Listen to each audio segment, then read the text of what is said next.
Ferragamo's Uomo was launched in 2016. It was an attempt to boost the Ferragamo fragrance portfolio at the time, which only really had the F series. And no matter how much Chad from A Gentleman's Journey would hype it, bless his soul, it wasn't really becoming a bestseller or a mainstream seller. So Ferragamo decided to hire two of the heavyweights in designer perfumery.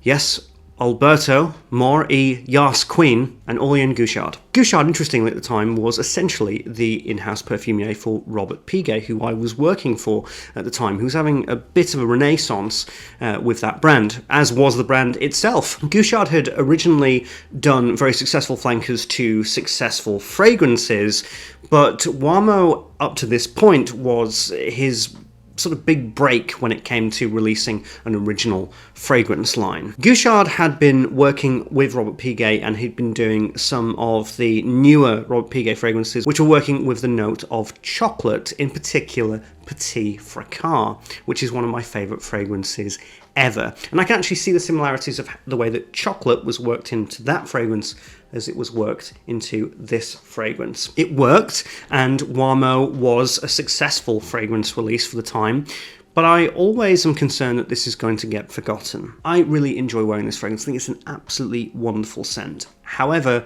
I'm 29 now, and this is more for somebody in their early to mid-20s, if I'm honest. So if you're like me and you might have grown out of Uomo, here are 5 recommendations for you. If you've never seen this series, how this works is that there's 5 categories. First is a straight-up clone. This is essentially a clone, or something as close as you could get to a clone of this fragrance. Second is alternative with a twist. So somewhat like this fragrance, but, well, with a twist. Then we have a note sibling. So today we're going to be going with Tonka Bean, which is very prevalent within this fragrance. Then we go for a further adventure, which is sort of like the next logical step of where you could go after this fragrance. And then finally you get the Wildcard. You may like this fragrance, you may not like this fragrance. Today's Wildcard you probably will like, but you might not like the price tag. So let's go to a straight up clone. This is, sorry I have to read it, I don't wear this a lot. This is Mauboussin's Pour Louis in black. Very, very similar opening to Ferragamo Uomo, but the dry down is very similar, more similar to Armani Code. Very, very cheap clone, very, very straightforward, quite synthetic, so make of that what you will.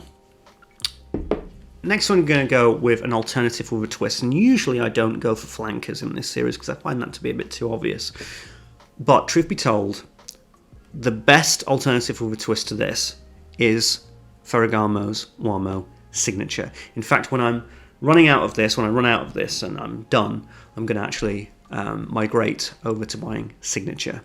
It's a little bit darker, it's a little bit more woodsier, and mostly the vibe is a lot more mature, and I really, really like that. That's kind of what I'm looking for. Now we get to the note sibling, and the note is Tonka Bean, and Tonka Bean was massively prevalent in the late 2010s in perfumery. That was the note. Everybody thought that oud was going to be the note, and it sort of was, but it really majorly transitioned into Tonka Bean, which became the big note in mainstream designer fragrances.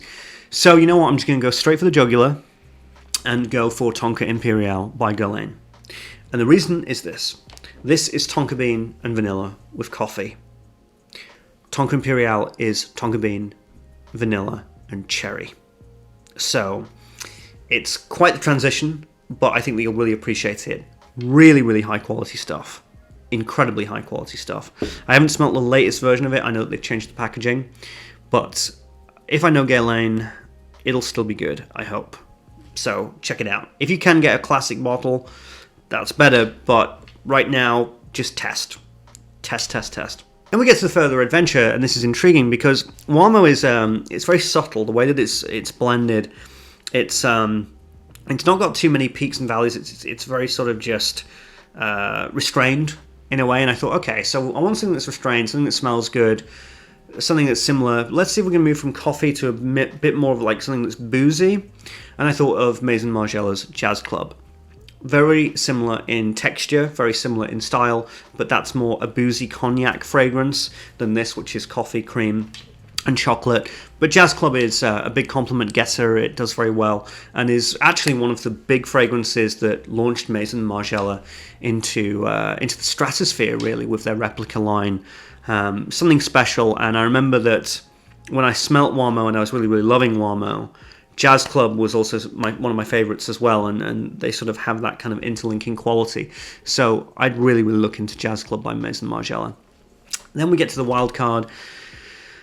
One of the most easiest recommendations that you could give, but this is an easy fragrance to wear, right? This is a very, very easy fragrance to wear. It's a very palatable fragrance, and it doesn't really turn too many people off. Some people don't like it because of its simplicity and because it's just kind of generic and too designery and too juvenile.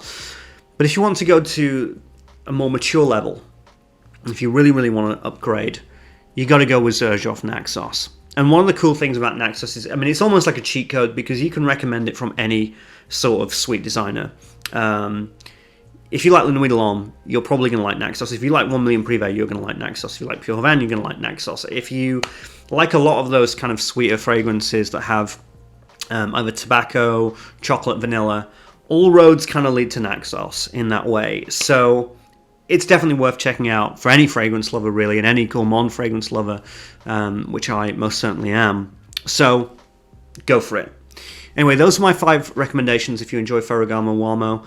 But it's been a great fragrance, lovely, really enjoyed it, and I'm nearly halfway through, and when I run out of it, I will probably be moving on to Uomo Signature. So that's just me. Anyway, if you enjoyed this, you know what to do. Like, subscribe, leave a comment if you want. But until I see you tomorrow, I'm the Fragrance Press. Thank you. Bye.